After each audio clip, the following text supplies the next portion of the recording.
the light.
One, two, one, two.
Good morning, and we welcome you to this Constitution Subcommittee Civil Rights Division Oversight hearing. Without objection, the chair is authorized to declare recess of the committee at any time. Last year marked the 150th anniversary of the Civil War. It was a chance not only to reflect on the horror of institutionalized slavery, but a reminder to all free people never to cast doubt on the humanity of any of our fellow human beings, and to take solace in at least one redeeming recognition that we fought our bloodiest war to end that tragedy. Today, our soldiers again risk their lives for human freedom beyond our borders. As election 2012 nears, the division's voting section must ensure that those defending democracy abroad can participate in it at home. There are approximately 2 million military voters, many in combat zones with limited access to ballots. Accordingly, in 2009, Congress passed the Military and Overseas Voter Empowerment Act, the MOVE Act, which requires states to mail absentee ballots to all military voters at least 45 days before a federal election. At an April 18th hearing before this subcommittee, the Nonpartisan Military Voter Protection Project's expert testified that inadequate enforcement of the MOVE Act in 2010 disenfranchised thousands of service members. This year, it is imperative that the Justice Department address violations early, negotiate strong settlements that deter repeat offenses, and work with the Defense Department to ensure military recruitment centers and bases offer opportunities to register or request ballots as required by law. Unfortunately, the Justice Department seems unconcerned about low registration rates at military recruiting centers, even though it has aggressively sued states where it thinks register insufficient numbers of people at welfare offices. Similarly, it must demand better results from voter assistance offices on military installations. In North Carolina, there are 110,000 active duty military and spouses in the state, but only 1,860 requests for absentee ballots have been processed. 110,000 active duty military spouses, but only 1,860 requests for absentee ballots have been processed. In Virginia, out of 140,000, there have been only 874 requests processed. Either the military voting rate averages 1%, or there is a systemic problem evident that almost certainly falls on the Civil Rights Division. The Justice Department should also insist on express mail where necessary to ensure military ballots are returned in time. The voting section regularly imposes far heavier costs on jurisdictions, for example, demanding bilingual ballots even for naturalized citizens who identify as speaking English well. The voting section needs to make a first priority of protecting service members' rights to vote when those who have expressed and demonstrate a first priority in protecting all of us. Indeed, it is seeking headlines opposing voter ID laws that an overwhelming majority of Americans support. The Civil Rights Division is so desperate to block these laws, it has embarrassed itself in court. DOJ's case against the Texas voter ID law is based on data provided by a Democrat data firm whose stated mission is to cater to progressives. It seems progressive means Democrat. Then at the trial, the judges expressed shock that DOJ forbade its expert from counting passports or military IDs in estimating how many Texas voters lacked photo ID. There is no excuse for failing to accept a government-issued military ID, and the public deserves an answer for this today. Further partisan bias is clear in the division's National Voter Registration Act enforcement. It aggressively sues states under the NVRA for not registering enough voters at welfare offices, but it has not brought a single case to enforce NVRA's requirements that states maintain accurate voter lists to fight fraud. When Florida tried to comply voluntarily by removing non-citizens from its voter rolls, DOJ rushed to court to stop them. DOJ, of course, lost. Over the local NAACP's objections, DOJ forced Dayton, Ohio to lower the passing score on its police recruitment exam to increase diversity, even though federal law explicitly prohibits altering the results of employment-related tests on the basis of race. It appears the division is breaking the law. Further, the Civil Rights Division reads Section 4E of the Voting Rights Act as requiring taxpayers to pay for costly bilingual ballots, even though the legislative history is clear that 4E merely exempts voters educated in Puerto Rico from once prevalent literacy tests. I guess I could go on, but I will stop there and look forward to your explanation of why laws do not appear to be faithfully executed at DOJ as required by law. And with that, I would now yield to the ranking member for his opening statement. I thank the chairman. Today, the subcommittee continues its oversight of the Civil Rights Division of the Department of Justice. With the authority to enforce this nation's civil rights laws, the division is the guardian of our fundamental values: freedom of religion, the right to be treated fairly, the right to cast a vote in a free and fair election, the right to a job, the right to a home, the right to an education, and with the enactment of the Hate Crimes Prevention Act, the right to live one's life free from the threat of violent hate crimes. It is especially auspicious that we are meeting today on the 22nd anniversary of the enactment of the Americans with Disabilities Act. That legislation was the result of a bipartisan commitment to the rights of the disabled, and I am pleased to note the work of the Disability Rights Section in making the promise of the ADA a reality. As our subcommittee has documented, the division was deeply troubled during the Bush years. As with other parts of the Justice Department, career civil rights attorneys were routinely overruled on legal matters by political appointees. Hiring was illegally politicized, enforcement was in some key areas grossly neglected, and morale was as bad as at any time since the division's establishment. The loss of dedicated career staff was alarming. President Obama signaled a new era by appointing his Assistant Attorney General Tom Perez. He is a career civil rights lawyer, and he has been working hard to rebuild a division that had lost many of its dedicated career attorneys and that had become dangerously politicized. In addition to the historically challenging work of the Civil Rights Division, he has been rebuilding a decimated and demoralized office, and he has done so while dealing with such monumental tasks as the decennial redistricting. The division has an important story to tell, and I hope that we will have the opportunity to review that work. Whatever the politics, the career staff of the Justice Department has worked hard to meet the civil rights challenges of today. What is most distressing is that some of the same people who undermined and discredited the Civil Rights Division while they were there have now made a career of making false allegations against the division. The allegations all have the same subtext, that the division is being used to favor minorities to the detriment of whites.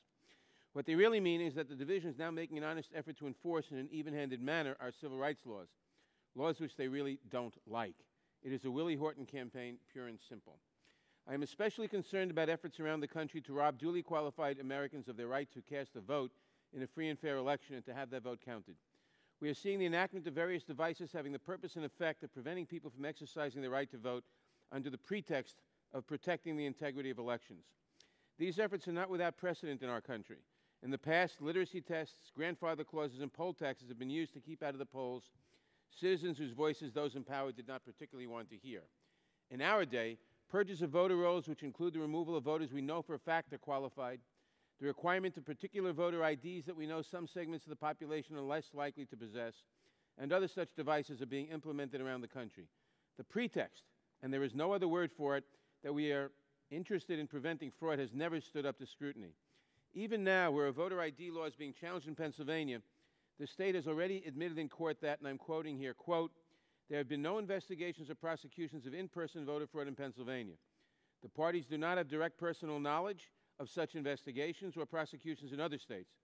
The parties are not aware of any incidents of in-person voter fraud in Pennsylvania and do not have direct personal knowledge of in-person voter fraud elsewhere. Pennsylvania will not offer any evidence in this action that in-person voter fraud has in fact occurred in Pennsylvania or elsewhere. The Commonwealth will not offer any evidence or argument that in-person voter fraud is likely to occur in November 2012 in the absence of the voter ID law," unquote. I ask unanimous consent to place the July 12, 2012 stipulation from Vivian Applewhite versus Commonwealth of Pennsylvania into the record. Without objection. Thank you. So why have the voter ID law at all? The answer comes from the Pennsylvania House Republican leader Mike Turzai, who recently told the Republican State Committee to raucous cheers that voter ID will allow Governor Romney to win Pennsylvania. In rattling off a laundry list of accomplishments made by the GOP-run legislature, he said, quote, "Voter ID, which is going to allow Governor Romney to win the state of Pennsylvania. Done." Can we go to the video, please? We are focused on making sure that we meet our obligations that we've talked about for years. Pro-Second Amendment, the Castle Doctrine's done. First pro-life legislation, abortion facility regulations in 22 years, done. Voter ID, which is going to allow Governor Romney to win the state of Pennsylvania, done. Thank you. So I don't think it goes too far to demand that the Civil Rights Division give close and careful scrutiny to any voting changes likely to or intended to disenfranchise voters. There is clearly a national strategy to disenfranchise voters for partisan political purposes, and it is the most widespread and aggressive such campaign since the Jim Crow era. If our civil rights laws mean anything, and I know that not all members joined the overwhelming bipartisan majority in voting to extend the Voting Rights Act, then it must be that we have an obligation to protect the right to vote. Too many Americans have given their lives around the world and here at home for us to allow it to be taken away. I'm also concerned about the use of police power in cities around the country, including my own city of New York. The police must use all the tools available to make our communities safe, and I can report that New York's finest do an outstanding job under sometimes very difficult circumstances. But they must obey the law and the Constitution and respect the rights of the communities they are sworn to serve. Policies such as NYPD's stop and frisk policy would seem to have crossed that line. The vast majority of individuals who are stopped have done nothing wrong and are sent on their way. These people are also disproportionately from communities of color, and those communities now feel that they are under siege rather than being protected. I know that the Department of Justice just announced a historic settlement with the New Orleans Police Department. It is very much to the division's credit that it has seen this important case through to this resolution. I hope to hear from Assistant Attorney General Perez about the division's efforts to ensure that those charged with enforcing the law all around the country are themselves complying with it. I'm pleased to join you, Mr. Chairman, in welcoming Assistant Attorney General Perez, and I look forward to his testimony. Thank you. I yield back. And I thank the gentleman, and without objection, other members' opening statements will be made part of the record. Assistant Attorney General Thomas Perez is here today to testify before the Constitution Subcommittee, and Mr. Perez, I thank you for being here with us this morning. It's an honor to be here. Mr. Perez became the Assistant Attorney General for the Civil Rights Division on October 8, 2009. Prior to becoming the Assistant Attorney General, he served as the Secretary of Maryland's Department of Labor, Licensing, and Regulation. Mr. Perez has spent his entire career in public service, serving as a career prosecutor in the Civil Rights Division and then as a Deputy Assistant Attorney General for the division. He went on to serve as Director of the Office for Civil Rights at the Department of Health and Human Services. In addition to his extensive Justice Department service, he has also served as Special Counsel to the late Senator Edward Kennedy. Mr. Perez is a graduate of the Harvard Law School and holds a bachelor's degree from Brown University and a master's in public policy from the Kennedy School of Government. He resides in Maryland with his wife and 3 children. Assistant Attorney General Perez, we look forward to hearing your testimony today, and again, I welcome you to the hearing.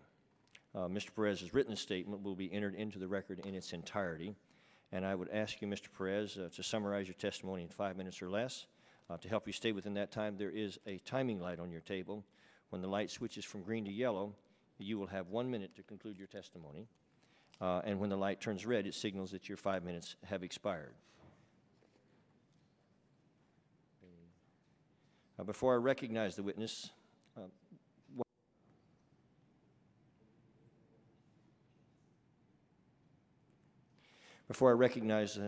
it's the tradition of this subcommittee that he be sworn. So if you stand, sir, to be sworn.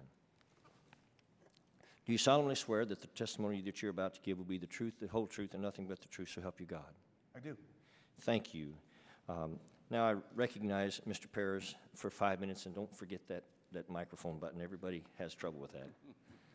Thank you very much, Chairman Franks, Ranking Member Nadler, and members of the subcommittee. Thank you for allowing me to come and testify before this committee.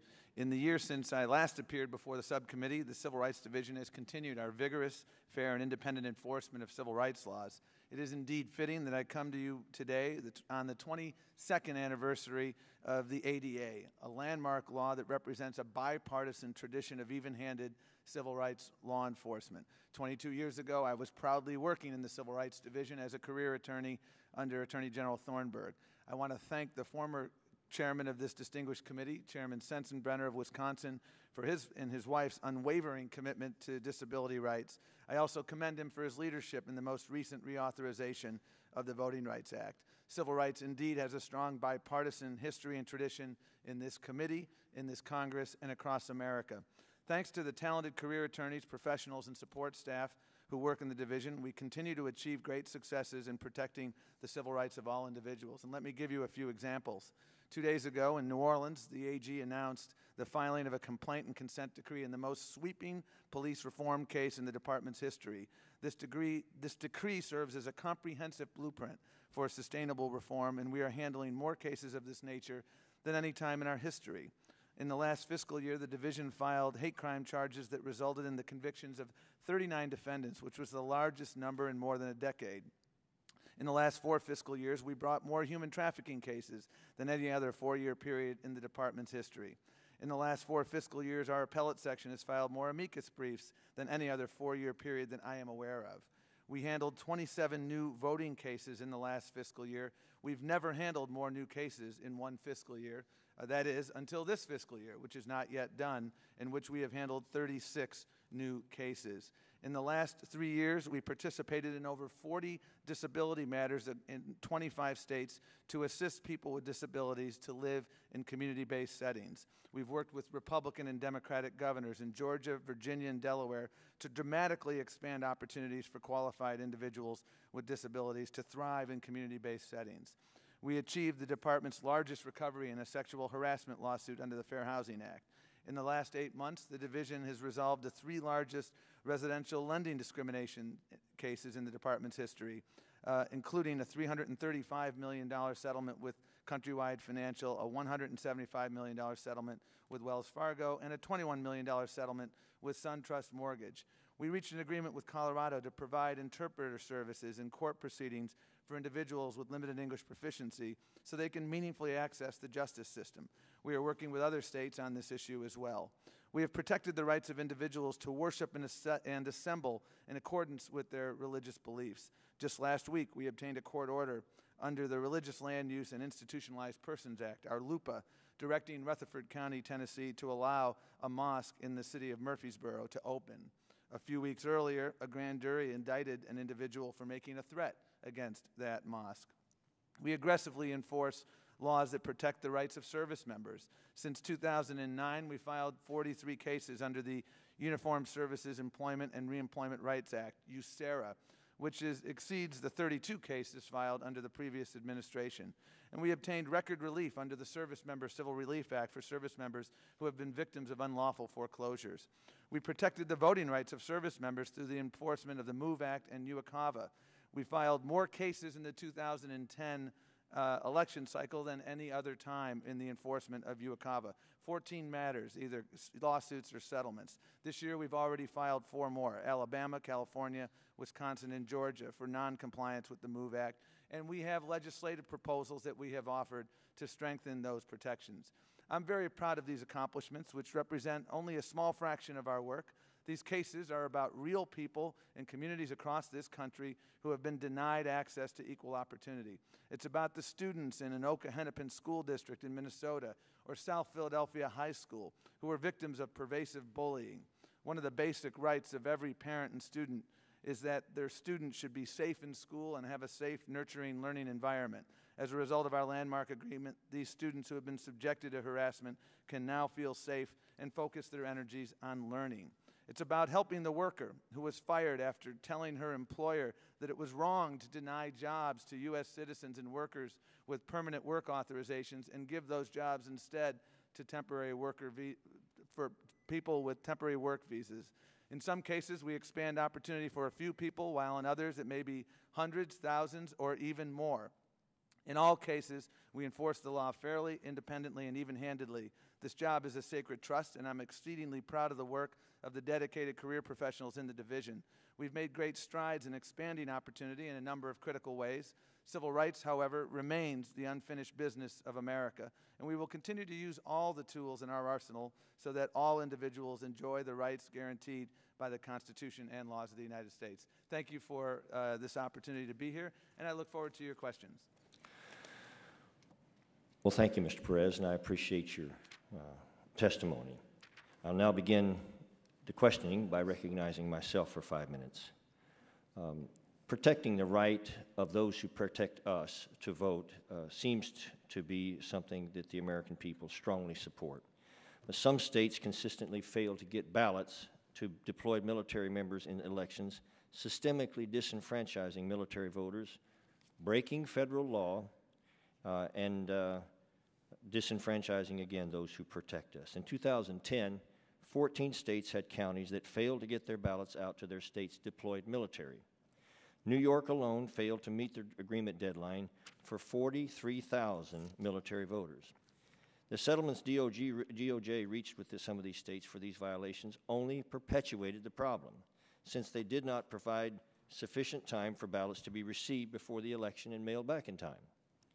Worse, Mr. Perez, you have opined that ballots filled out after the election, which is when many military members receive their ballots under your settlements, are invalid, ensuring that their vote is still not counted. This administration's settlements continue to disenfranchise voters. Is that perhaps because the military tends to vote heavily Republican? I would think you would suggest not. So what is your staff doing right now in July to ensure that all states meet their deadlines for getting deployed military voters their ballots in time to count? Thank you for your question, Mr. Chairman. I categorically disagree with your characterization of the work that we have done. When the MOVE Act passed in 2009, we immediately went to work working with states, and if you look at the work that was done in the 2010 cycle, that was the most aggressive enforcement of laws protecting military and overseas voters in the history of the division. There were 14 matters that we brought, either through lawsuits or through out-of-court settlements. Some cases, there were dozens of people who were deprived. In New York, as you correctly point out, there were tens of thousands. It didn't matter if it were dozens or tens of thousands. Every military and overseas voter has the right to receive their ballot in a timely fashion, and we were able to get that relief. And we continued that work because this year we've already filed 4 additional lawsuits, and we will continue to aggressively enforce those laws. And after the 2010 cycle, we had, I think, a very productive hearing in another committee of the House in which we debated lessons learned from 2010. And so what commitment do you, forgive me, what commitment do you give this subcommittee that you're going to take proactive actions against jurisdictions who fail to meet their deadlines for getting ballots to the deployed service members who request them and who are completely at the mercy of the states to receive them? What commitment will you give us? We've been working very proactively on that issue, and we will continue to do so. And we'll also work in partnership with the FVAP office, the Voter Assistance Program in the Department of Defense, who plays a very important role in ensuring that military and overseas voters can exercise the right to vote. I completely agree with what you said, Mr. Chairman. This debate in this country, what we should be doing in this country is continuing to have this debate about the soul and the future of our nation. And then what we should be doing is making sure that every eligible person has that right to vote. And that's why we have put so much time into the MOVE Act enforcement. And that's why when somebody says, well, someone might be a Republican or a Democrat, that's offensive, that's irrelevant, and that will never play into the work that we do. But there is a systemic issue. So let me move on here, if I can, in time here. I'm going to read an opening paragraph of a Daily Caller article from October 21st, 2011. Quote, top Justice Department officials convened a meeting Wednesday where invited Islamist advocates lobbied them for cutbacks in terror funding, changes in agents' training manuals, additional curbs on investigators, and a legal declaration that U.S. citizens' criticism of Islam constitutes racial discrimination. The department's, quote, civil rights lawyers are top of the line. I say this with utter honesty. I know they can come up with a way, unquote. To redefine criticism as discrimination, said Sahar Aziz, a female Egyptian American lawyer, you then responded, quote, we must continue to have the open and honest and critical dialogue that you saw in the robust debate. Perez responded in an enthusiastic closing speech after the minutes that Ms. Aziz made her demands at the event. I sat here the entire time taking notes. Perez said, I have some very concrete thoughts in the aftermath of this. What were the concrete thoughts after the meeting with, among others, a leader of an unindicted co-conspirator organization, the largest terror finance trial in history, after hearing a blatantly unconstitutional proposal to destroy First Amendment free right speech of Americans by outlawing criticism of a religion? According to the article, no one at Justice, including you, objected to this call to abrogate free speech. Americans would be shocked to learn that their justice officials and unindicted co-conspirators in a terrorism trial huddled together to discuss ways to take away Americans' freedom of speech. Will you tell us here today, and I apologize for having to hurry, will you tell us here today that this administration's Department of Justice will never again entertain or advance a proposal that criminalizes speech against any religion? Sir, I'm not familiar with the context that you describe in the article. I have not seen that Not familiar with the article. meeting there at all. Pardon me? You're not familiar with the meeting that the article... I would need to read the article in order to understand the context of the article. What I can tell you is that the Department of Justice aggressively enforces all of the civil rights laws, including laws that protect religious minorities. And we will point of order, Mr. Chairman. My time has expired. Point of order, Mr. Chairman. Gentleman, state his point. We haven't seen that article either, and I think it behooves us that before scurrilous accusations are made, or at least at the same time scurrilous accusations are made, we see the article and the context, and we know what we're talking about. Fair enough. I would place this in the record without objection. The Daily Caller article that we mentioned. The Daily Caller article that we mentioned, I'll place that in the record without objection. And with that, my time has expired. Thank you, Mr. Perez, and I would recognize the ranking member. Thank you. Mr. Assistant Attorney General, the New York Civil Liberties Union conducts an annual analysis of the New York Police Department stop and frisk procedures. Last year, the NYPD stopped and interrogated over 685,000 times, a more than 600% increase in street stops since 2002, when there were only 97,000 stops. 9 out of 10 people stopped were innocent, meaning they were neither arrested nor ticketed. About 87% of those stopped were black or Latino. Young black and Latino men were the targets of a hugely disproportionate number of stops. Last month, a group of community advocates and elected officials traveled from New York City to advocate for federal review of these practices. Can we expect some federal review of stop and frisk practices and of their alleged, and I would say definite, violations and systematic violations of the civil rights of people in New York City? Can we expect some federal review of these practices? Ranking Member Nadler, we're certainly aware of those allegations. I was in New York as recently as a week ago, and we've received a number of requests to investigate this matter, and we're in the process of reviewing those requests. As I think you also know, we have a very active police practices program. We have more civil police practices investigations that are currently underway than any time in our division's history. I mentioned New Orleans, and we have open matters north, south, east, and west. I noted your mention of New Orleans. Last December, 34 members of Congress, myself included, wrote to the Department of Justice urging an investigation. And do you have any time frame as to when we may hear about that?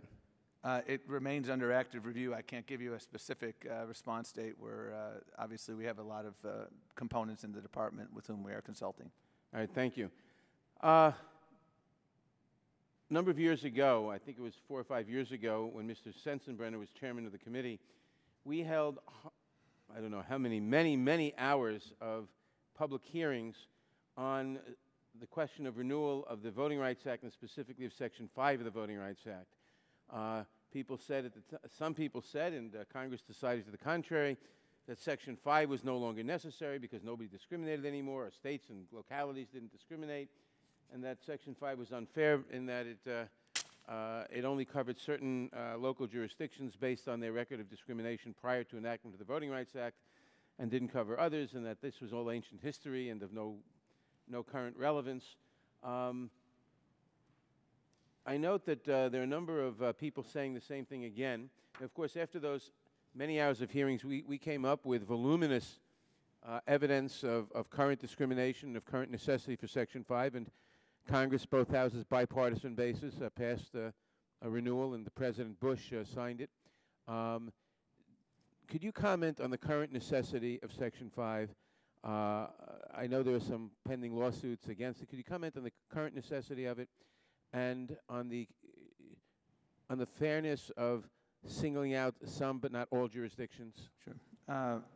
Thank you for your question. And at the outset of my testimony, I acknowledged on this anniversary of the ADA the important contributions of the former chair of this committee, as you know, Congressman Sensenbrenner. And I've read his testimony in connection with the reauthorization of Section 5, and if my memory serves me, he said something like it was one of the most voluminous records ever developed in his 25-plus year history in serving in the United States Congress. And that record that the Congress so vigorously and thoroughly developed is a record that continues to be borne out. In short, Section 5 continues to be necessary. I look at simply the period of time since last September where we have interposed 14 objections, whether in the context of an administrative review process or in the context of cases that were filed before a 3-judge panel. And those cases, in some cases, involve statewide. In some cases, they involve local jurisdictions. And it continues to be necessary. And the other thing, Congressman Nadler, that's very important to underscore is that not only is it necessary, but if there is a jurisdiction that believes that it should no longer be covered, bail out. there is a bailout. There have been 36 bailouts, I believe, since 1984, 18 of which have been in the last 3 years. Thank you. I just want to have one more question before my time expires. Today's the 22nd anniversary of the enactment of the ADA, and I applaud the Disability Rights Section for its tremendous work toward making the ADA's promise of equality and access more of a reality. In the past several Congresses, there have been proposals such as H.R. 3356, the so-called Access Act, in this Congress, that would require a private party to notify a public accommodation before bringing a lawsuit under Title III of the ADA. What is the Department of Justice's position on requiring pre-suit notification for Title III, and what would the impact of such a law be on compliance with and enforcement of the law, in your opinion? The Department's position on that has been that, obviously, as you correctly point out, we're very committed to protecting the rights of people with disabilities. However, in those particular cases that are giving rise to that legislation, we believe that it would burden people with disabilities seeking full access to the courts. Title III of the ADA is the public accommodation provision, and we think that, as currently written, it strikes the right balance, and so this particular proposal is unnecessary. I thank you. I yield back. And I now yield to Mr. Jordan. And I think the chairman, I would be happy to yield to the chairman. I have to get to another event here. Thank you, sir. Mr. Perez, I apologize. I'm trying to beat the clock here in the last question. I'm afraid that I traveling. So let me just recap here on that one.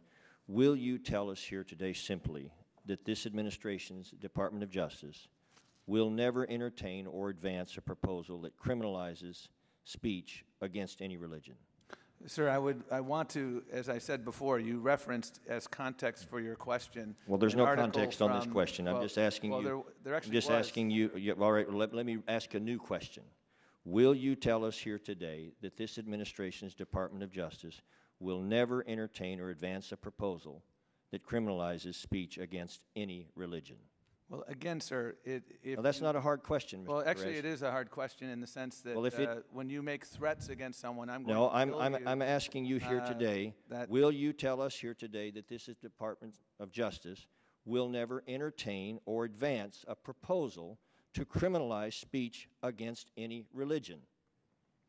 Again, sir, if you have a proposal that you are considering, we will actively review that proposal. Okay, here's my proposal. Here's my proposal. I'm asking you to answer a question. That's my proposal. I'm proposing that you answer this question. Will you tell us here today that this administration's Department of Justice will never entertain or advance a proposal that criminalizes speech against any religion? Again, sir, if you give me the context Mr. Chairman, of the question, would the gentleman yield for a second? To conduct I will not yield, but I will let I think we can straighten this out. I will not yield. You're not interested in an answer, then? I've tried to get an answer 4 times. If I rephrase the question, you may get an answer. I appreciate that, but I'm asking my own questions. I'll certainly allow you to ask yours. The chairman is taking a second round. Could I ask a question then, Mr. Perez? If we take a second round. We just did. No, we didn't. No, I'm yielded time. Oh. Anyway, I'm going to get an answer to a fairly basic question here. If the Department of Justice can't even answer the question whether they will entertain or advance a proposal that criminalizes speech against any religion, then it's pretty late in the day. So I'm going to change questions here. Mr. Perez, this House passed the federal hate crimes legislation in October 2009. How many hate crimes prosecutions has your division brought since the passage of the Act 2 years ago? Since the passage of the Act 2009, 11 cases have been brought involving 38 defendants under the Shepard-Byrd law. 16 have been convicted, 22 are awaiting trial.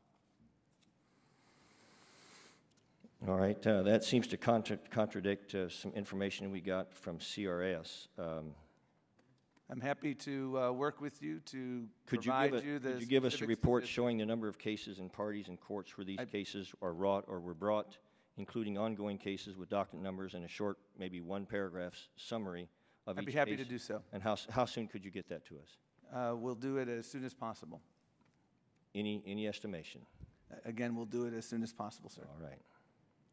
Well, all right, I will just tell you that our staff did contact CRS to call DOJ and to get this information in advance of this hearing.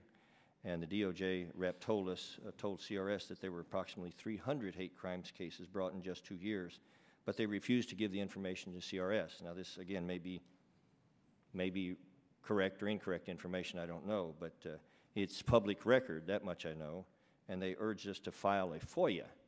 Now, asking Congress, conducting oversight, or CRS to file a FOIA request to get public information seems outrageous to me. Do you think this was a appropriate response to that request? Again, sir, if our staff, I'm confident, would be happy to work with your staff. The Hate Crimes Prevention Act, the Shepard-Byrd law, is a critically important law. We welcome congressional inquiries about the work we've done. We've had many investigations. I've described the number of prosecutions. We're very proud of those cases. And we'd be happy to work with your staff to get you the necessary information so that you can make assessments based on the facts. Well, thank you for coming, Mr. Perez, today. And Thank you. Yield now to the ranking member, to the ranking member of the full committee, Mr. Conyers. Thank you, Mr. Chairman. Good morning. And I am very pleased that you're here, Mr. Assistant Attorney General. I'm going to yield to the ranking member of the subcommittee, Jerry Nadler, briefly. Thank you. I'll be very brief. I want to rephrase a question, make the question the chairman asked a little differently. First of all, hate speech and hate crimes are very different topics. My question to you is, I assume that the department would make a commitment that you're not going to offer a proposal to criminalize protected speech, to criminalize criticism of religion or of anybody else other than in the context of a direct threat. Right. We will do this work, as we always have, in a way that is consistent with the Constitution. Which means you cannot criminalize hate speech. Hate speech. Correct. And other than Sure. with a direct threat of Sure. violence or something. And like that. as a matter of fact, our hate crimes laws say whoever, by force or threat of force, intimidates or attempts to intimidate someone on the basis of race, color, all the protected classes. So you're not so short of intimidation and threats of violence and so forth, you're not endorsing a concept that says you cannot criminalize. You cannot criticize someone's religion or anything else. You can certainly. We strongly support the First Amendment, and at the same time, we strongly support the prosecution of people who use threats of violence to undermine and tear communities apart on racial lines, sexual orientation lines, religious lines. Thank you. And I yield back. And I thank the gentleman.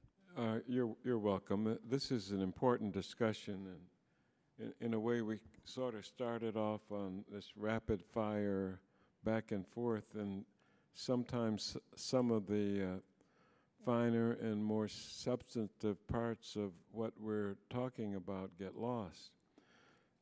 I'd like to talk with you about two areas in the few minutes that we have.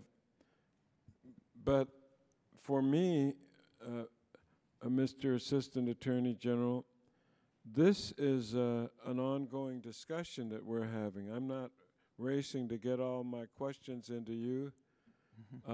Your office and the whole department have been available to me, and I assume other members of the committee for whatever purposes that we want. So this isn't a race against the clock to see how many questions and answers we can get in a 5-minute period of time, which is a little bit unrealistic when we're talking about constitutional rights. My two subject matters are the voter protection issues and the attempts at the state level on part of a number of states about making voting more difficult. And I'd like to get your impression of what's going on in this climate leading up to the important November vote of 2012. Could we discuss that a bit and give me an idea of how your part of the department and the whole Department of Justice is approaching this subject?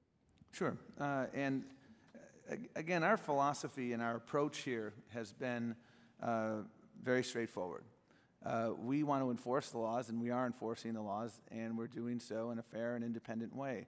And as I said to the chair before, there is a robust debate in this country, and we welcome that debate. That's the essence of democracy. And what we think needs to happen is we continue to have that debate, and then we make sure that we do our level best at the department to ensure that every eligible voter on the first Tuesday in November can cast his or her ballot, and they have access to the ballot. That's why we've done more work than ever on behalf of military and overseas voters, and we'll continue to aggressively enforce that. That's why when the facts call for them, we will interpose objections on the voter ID laws in Texas and South Carolina, because in our judgment, the facts supported them. I agree wholeheartedly with the views of former Attorney General Mukasey, who talked about voter identification laws and said earlier this year, the Supreme Court, referring to Indiana, adopted the department's views that voter ID laws are not facially unconstitutional. As the Supreme Court held, such laws serve several compelling interests, including the interest in preventing voter fraud and the interest in safeguarding public confidence in representative government. At the same time, the court acknowledged the undeniable fact that voter ID laws can burden some citizens' right to vote.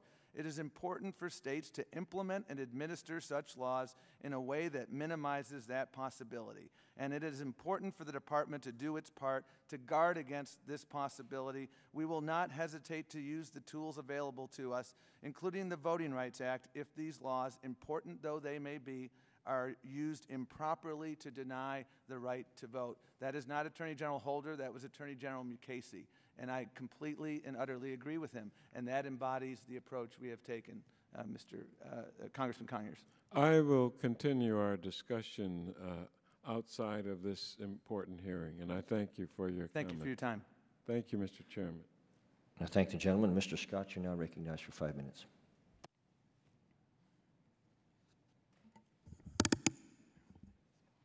Thank you, Mr. Chairman. Mr. Perez, in the 1960s, in southern states, hospitals were routinely segregated, and they were integrated because President Johnson conditioned receipt of Medicare and Medicaid on a policy of non-discrimination. Is the policy of non-discrimination without exception as a condition of receiving federal money still a good idea? Again, I'm very familiar with Title VI, which prohibits non-discrimination on the basis of race, color, and national origin. And we have a section that aggressively enforces Title VI. What about religious discrimination? As I think we've discussed before, the administration continues to be committed to ensuring that we partner with organizations in ways that are consistent with both the laws and our values, and we will continue to evaluate issues that arise on case-by-case basis.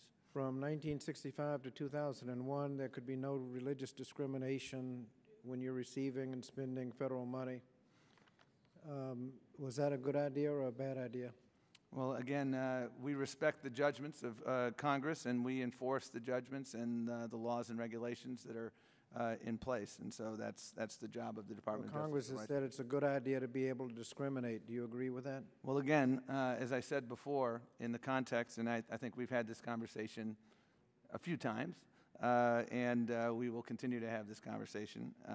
We will continue to make sure that we enforce the laws in a manner that is consistent with both the Constitution and our values, and we will continue to evaluate these questions, and they're undoubtedly important questions and challenging questions, and we'll continue to evaluate how the facts apply to laws in particular contexts. If a faith-based organization were running a government program, could they have as a articulated policy, we don't hire Catholics and Jews with the federal money?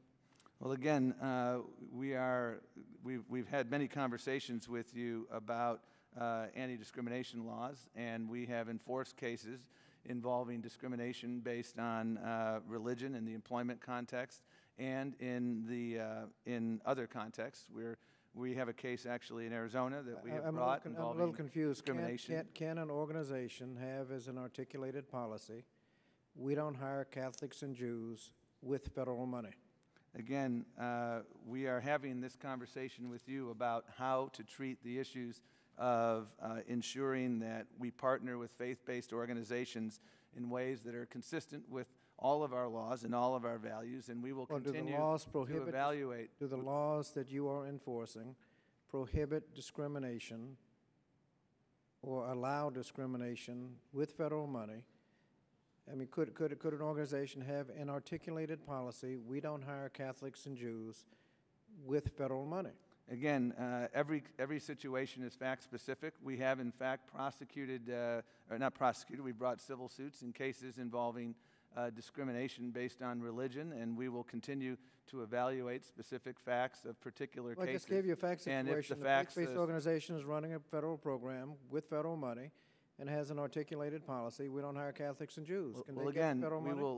We will evaluate the full context of every case that we have, and we will make the appropriate judgment. And when the facts demonstrate that there is, in fact, discrimination occurring, we will not hesitate to take appropriate action. And if you look at the Isn't it true that your policy is that a faith-based organization can, in fact, have an articulated policy, we don't hire Catholics and Jews, and still receive federal money? Well, again, sir, we look at particular situations, and we evaluate the specific facts in a particular situation and make the appropriate judgment as to the application of the facts to the law in that particular case. Are you ashamed of saying, yes, they can, in fact, discriminate legally with the laws that you are enforcing? Every case is fact-specific. Just when the chairman asked me about threats cases, every threats case is very fact-specific. What is the barrier to discrimination by a faith-based organization? What law prevents them from discriminating?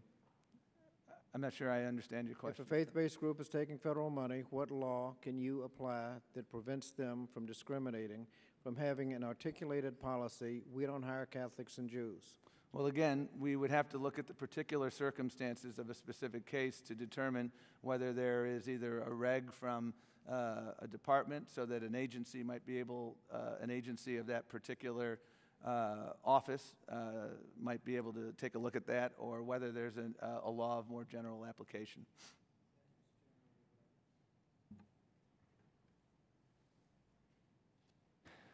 Thank you, Mr. Scott. And I recognize the gentleman from Iowa, Mr. King. Thank you, Mr. Chairman. Morning. Appreciate Morning, being sir. recognized and appreciate the testimony. Mr. Perez, I can't help but reflect back on some dialogue that took place in this committee between a former member of this committee from New York when he asked along the lines of the gentleman from Virginia, is there a particular Christian way to ladle soup? And I thought, yes, there is. That's ham and bean soup. It is particularly Christian within the context of the gentleman from Virginia's. And I know that he takes that in the vein that it's delivered. But I'd like to take this to the opening video that you viewed that was delivered by Mr. Nadler, another gentleman from New York, and the statement that if there is voter ID, then Romney wins the presidency. Make this point that what that really says is if you have an election that's a legitimate election, where you have a higher assurance that the people going to the polls actually are American citizens and are legitimate voters, then the Republican side of this wins and the Democrat side of this loses. That's how I heard and saw that video. That's my statement. I'm not going to ask you to comment on that, but I would ask you to comment on something else that we've seen, and that is the video of the young gentleman going into the polls in Virginia and asking for the Attorney General's ballot. And did you see that video, Mr. Perez? No, I haven't. I That's read about it in the curious. newspaper, but I haven't seen the video. Does it trouble you? Again, first of all, I believe it's in the District of Columbia. I think the Attorney General lives in the District of Columbia. You referenced Virginia. I'm happily corrected with that detail. Does it trouble you that a young man, I think 23 years old, could walk in and be offered the ballot of the Attorney General of the United States?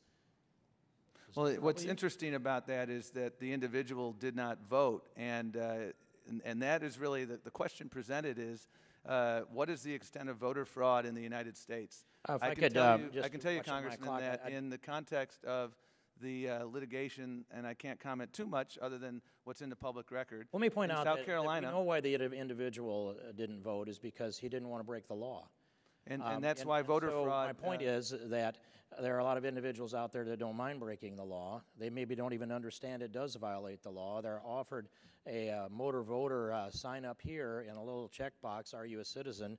Maybe they can't even read that in English. Maybe they can't even understand it in whatever language it's offered in, but it's offered to them, and we are seeing voter registration fraud, and we're seeing voter fraud.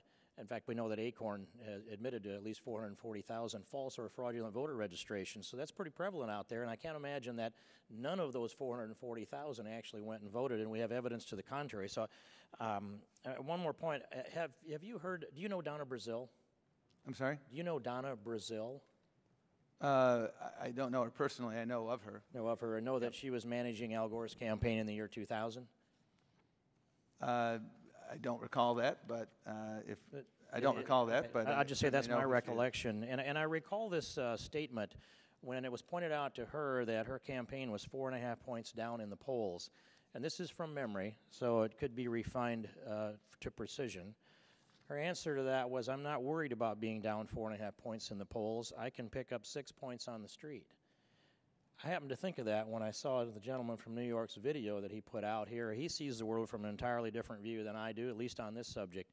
And so we're interested in legitimate voters, and I would make the point to you that there is a bedrock underneath our Constitution, and that's America's confidence in legitimate elections.